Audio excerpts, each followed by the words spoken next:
Bonjour à tous, bienvenue sur Radio Clé de Vie, la radio de développement personnel, tout ça vous le savez. Et on va commencer tout de suite avec Michel Poulard, ouais, qui est ici. C'est moi. Salut Michel. Ah oui, je me prends tellement au sérieux, je suis tellement beau, je suis tellement fort. Ah oui, mais t'es fantastique. Michel, je suis sûr que tu as énormément d'imagination. Oh punaise. Oui, oh punaise. Alors, on va te laisser y aller. Et puis, à quoi ça sert? Qu'est-ce que ça peut faire d'avoir beaucoup d'imagination? Et qu'est-ce qui se passe quand on n'en a pas du tout? Alors, plein de questions là. Allez, vas-y. C'est bien, toi tu m'en poses directement 4-5 parce que tu vas me laisser parler. C'est bien. Bah, c'est là, t'as 14 minutes pour toi. Ah, rien pour moi. Ah, ok, d'accord. Enfin, pour toi, mais pour nous ensemble parce qu'on est entre nous avec les auditeurs. Juste entre nous. Alors, l'imagination est une faculté cérébrale extraordinaire.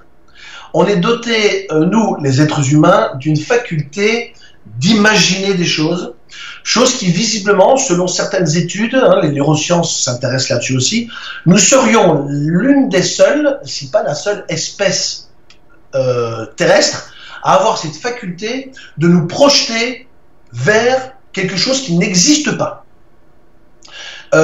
Si par exemple des oiseaux ou des animaux font les écureuils rassemblent des glands pour l'hiver, etc. Visiblement, ça fait appel à d'autres zones cérébrales, ce qu'on appelle l'instinct, etc. Mais l'être humain est le seul, en tout cas, bon, malheureusement, l'écureuil, on peut pas lui demander ce qu'il voit, mais ils ont fait des mesures avec des électroencéphalogrammes, etc. Et l'être humain est visiblement le seul, la seule espèce terrestre à pouvoir avoir cette faculté-là. Mais maintenant, à quoi elle sert ? Pourquoi a-t-on cette faculté-là? Moi, j'ai envie de dire, pour qu'on soit heureux. Pour qu'on soit heureux, mais également pour nous protéger. Parce que notre faculté à imaginer des choses peut nous aider à créer des scénarios internes qui nous permettent de prévoir s'il faut s'abriter, s'il faut se protéger, s'il faut attaquer, s'il faut courir. Donc, l'imagination est cette capacité à avoir une vision. D'ailleurs, ça vient du mot latin, imaginatio, voilà, ça vient du mot latin, qui veut dire tout simplement vision, image. C'est avoir cette faculté de voir des choses, de se représenter des choses spirituellement. Quand je dis spirituellement, c'est mentalement, bien entendu, avec l'esprit. Et ce qui est assez particulier, c'est que cette faculté à avoir de l'imagination nous permet d'avoir des projets, nous permet par exemple de temporiser, nous permet aussi de lâcher prise. Tous les sujets dont nous avons parlé précédemment nous permettent d'accepter, nous permet, voilà. Pourquoi? Parce que si j'ai une situation aujourd'hui difficile, si j'arrive à faire preuve d'un état d'esprit optimiste, je résume, optimiste, c'est à essayer de trouver une vision positive d'une situation, eh bien je vais m'imaginer une issue favorable, ou pas, ça dépend, mais je vais imaginer une issue favorable qui va me permettre, moi, de mettre une sorte de stratégie d'action qui vont me permettre de dire, ok, maintenant je me vois, je me projette, pour arriver là, quelles sont les étapes que je dois faire entre aujourd'hui et ce point final. Et là, on peut s'imaginer des scénarios différents, et en général, on est très fort à faire des scénarios catastrophes. On est tous des Stephen Spielberg. On arrive très bien à imaginer le pire. Il y a des gens qui ne font d'ailleurs qu'imaginer le pire. Ça peut parfois même être exaspérant et fatigant. Et d'autres ne font qu'imaginer le meilleur à l'extrême, et ça devient de l'optimisme béat. Et encore une fois, la vérité est au milieu. C'est-à-dire que quand vous faites des scénarios qui se veulent réalistes, vous devez imaginer le négatif et le positif pour savoir comment on peut réagir. Vous arrivez, par exemple, vous devez demander la main à votre beau-père de votre fiancé. Vous pouvez vous imaginer tous des scénarios catastrophes ou pas, par exemple. Donc, l'imagination a un impact considérable sur comment nous allons vivre les choses. Il y a un impact considérable également sur notre physionomie. C'est-à-dire que si nous avons des projections négatives, nous allons nous sentir plutôt mal. Et si nous avons des projections positives, nous allons nous sentir plutôt mieux et énergisés. Donc, quand on veut arriver à quelque chose, on rêve par exemple des vacances. On sait déjà ce qu'on va faire. on va aujourd'hui sur Internet et on voit l'hôtel dans lequel on va arriver, ou on voit le camping dans lequel on va aller, on voit la piscine et on se projette dans cette piscine. Et ce qui est dingue, c'est que de façon instantanée, notre cerveau répond à cette sollicitation et notre cerveau va envoyer des signaux, des stimuli qui vont alimenter ce rêve, qui vont alimenter cette vision. Si je vous demande maintenant instantanément, quel que soit votre état d'esprit, là maintenant à cet instant, juste de vous imaginer les plus belles vacances que vous n'ayez jamais eues, quitte à fermer vos yeux, à vous imaginer l'environnement, à vous imaginer les sons, à vous souvenir des odeurs, eh bien, en faisant cette représentation que vous faites là maintenant, vous êtes littéralement, avec votre cerveau, de façon cérébrale, transporté dans cette période et vous vous sentez déjà mieux parce que le cerveau va envoyer, répondre avec des stimuli qui vont répondre à cette demande. Pour ceux qui parlent de la loi d'attraction, on parle souvent de passer une demande. Eh bien, cette demande est avant tout visionnaire, la visualisation, pour que le cerveau se mette à cette disposition, pour qu'il active vos sens, qu'il active votre ouïe, votre vision, votre odorat, ce qui fait que ça va être, votre cerveau va vous rendre plus attentif à votre environnement, afin que cela serve votre vision. Là, du coup, là, tu t'attendais pas à ça, hein? Si, je m'attends à tout avec toi. C'est bien, c'est très bien.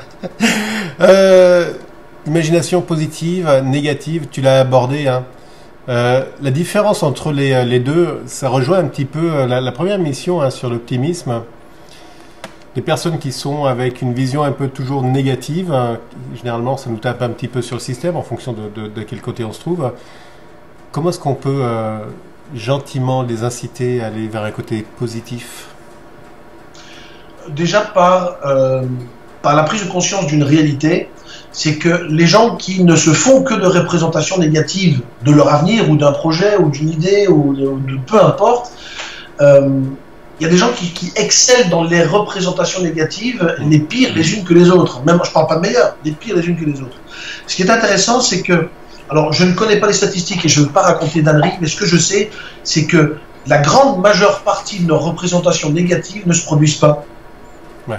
C'est-à-dire que la majeure partie des scénarios catastrophes que nous nous imaginons ne se réalisent pas. Quand je dis la majeure partie, ça ne veut pas dire jamais. Bien sûr, il y a des fois où ça arrive, bien entendu, parce que nous sommes alimentés, quand nous alimentons notre vision d'éléments et de vérité, cette vision sera de plus en plus précise et de plus en plus réaliste.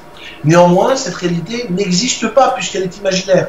Donc on peut aussi s'imaginer d'alimenter cette vision de vérité positive qui vont alimenter une issue heureuse de ce qui peut arriver.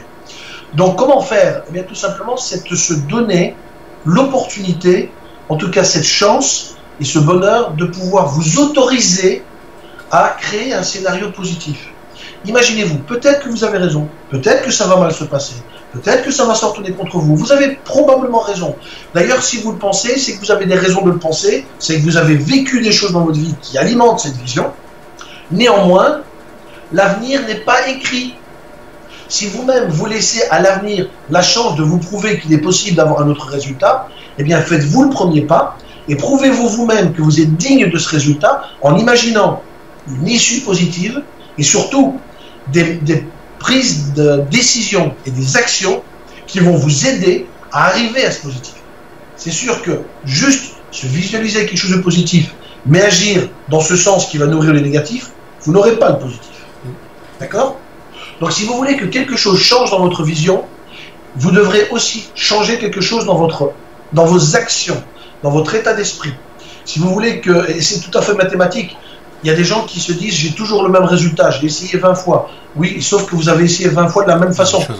Mais essayez 20 fois en changeant à chaque fois un petit paramètre, vous aurez 20 fois des résultats différents. C'est comme les mathématiques. Tu changes juste une lettre dans une formule d'algèbre, et tout le reste c'est foutu.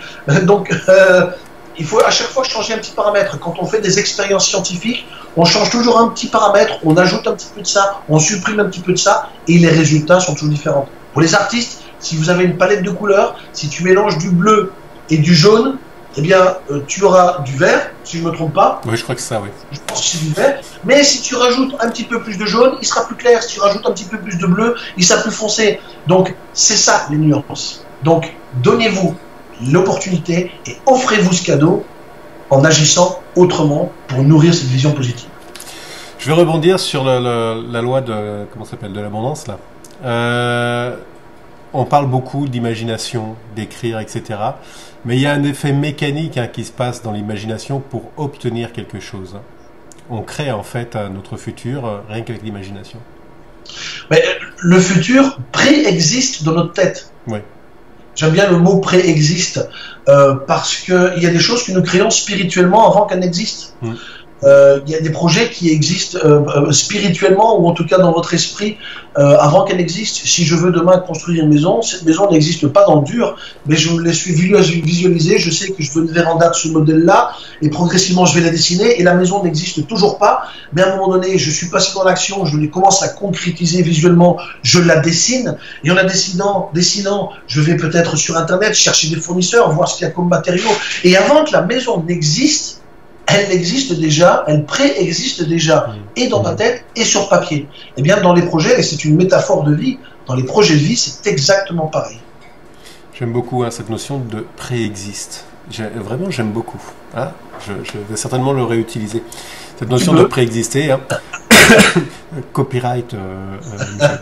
Non, cette notion de préexister, oui, en effet, l'imagination amène à faire de la préexistence d'objectifs pour ensuite de ça le réaliser. Ça m'envoie vers des artistes. Je parlais tout à l'heure de couleurs, de palettes, et j'ai une fibre artistique très importante. Il y a Rodin qui pouvait regarder un bloc de marbre et il arrivait à visualiser ce qu'il y avait dedans. C'est ce qui faisait aussi le génie de cet homme et de beaucoup d'autres sculpteurs ou d'autres personnes qui font des œuvres artistiques. Pareil pour la feuille blanche, c'est qu'avant qu'il y ait une œuvre d'art, l'artiste se l'est prévisualisé, l'œuvre a préexisté dans son esprit et justement cette œuvre, plus elle était précise, plus elle deviendra réalité. Et Rodin faisait ça par exemple. Je sais qu'il disait aussi très clairement, moi dans le bloc, je vois ce qu'il y a dans le bloc avant que la statue ou en tout cas l'œuvre n'existe. Ça arrive quand tu visites un appartement justement et puis que tu dois faire des travaux dans cet appartement, régulièrement il y a des personnes qui disent non je vois pas, je me projette pas, et puis d'autres qui disent mais si regarde là tu vas découper la porte, là tu casses le mur, le machin, etc. Et c'est ce qui fait qu'on a un coup de cœur ou pas au niveau immobilier. On appelle ça un coup de cœur, c'est parce qu'à ce moment-là, quand on arrive à visualiser, on est connecté avec de l'émotionnel et que ce que vous visualisez va être lié à une émotion. Une ou plusieurs émotions. C'est pour ça que si vous visualisez du négatif, vous allez créer des émotions négatives et ça va s'amplifier et toute votre physionomie va répondre à ce que vous voyez. Le cerveau ne fait qu'une chose, c'est obéir à vos ordres. Si vous dites au cerveau, il y a un bon plan, il y a une bonne projection à faire, il y a une belle maison liée à une émotion, c'est-à-dire que je me vois vivre là, en général l'achat se fait parce qu'on a pu se projeter. Et puis on a pu imaginer justement tout ce qui se met en place. Autre attrait de l'imagination, c'est quand tu as un enfant par exemple, tu lui racontes des histoires et ça lui construit aussi son avenir. D'où l'importance de raconter des histoires. Tout à l'heure en préambule, tu me posais la question comment doivent faire les gens qui n'ont pas d'imagination. Ça existe aussi. Alors, sans pour autant vouloir faire de la psychologie de comptoir ou de la médecine à 2 balles, il y a des gens qui sont plutôt câblés, plus imaginatifs que d'autres. On a tous des câblages cérébraux différents. Il y a des gens qui sont plutôt câblés et qui ont plus de prédisposition à l'optimisme, d'autres sont plus prédisposés au pessimisme. Et il en va de cela pour tous les autres sujets de la vie. Il y a des gens qui sont plus sensibles à l'imagination que d'autres. Il est certain que si on raconte des histoires, ou en tout cas on stimule cette capacité, cette faculté à l'enfance, bien entendu l'enfant aura plus de possibilités, de facultés à s'imaginer des choses visuellement, juste fermer les yeux, imaginer. Mais néanmoins, et c'est là où le message est assez positif et encourageant, même si vous ne l'avez jamais appris, ça peut s'apprendre.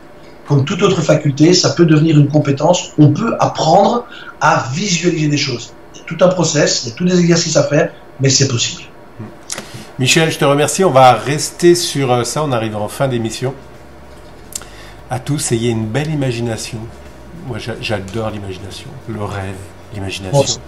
C'est fabuleux. Ça permet de s'évader. Bref. Aussi, et ça fait du bien. Et ça fait du bien.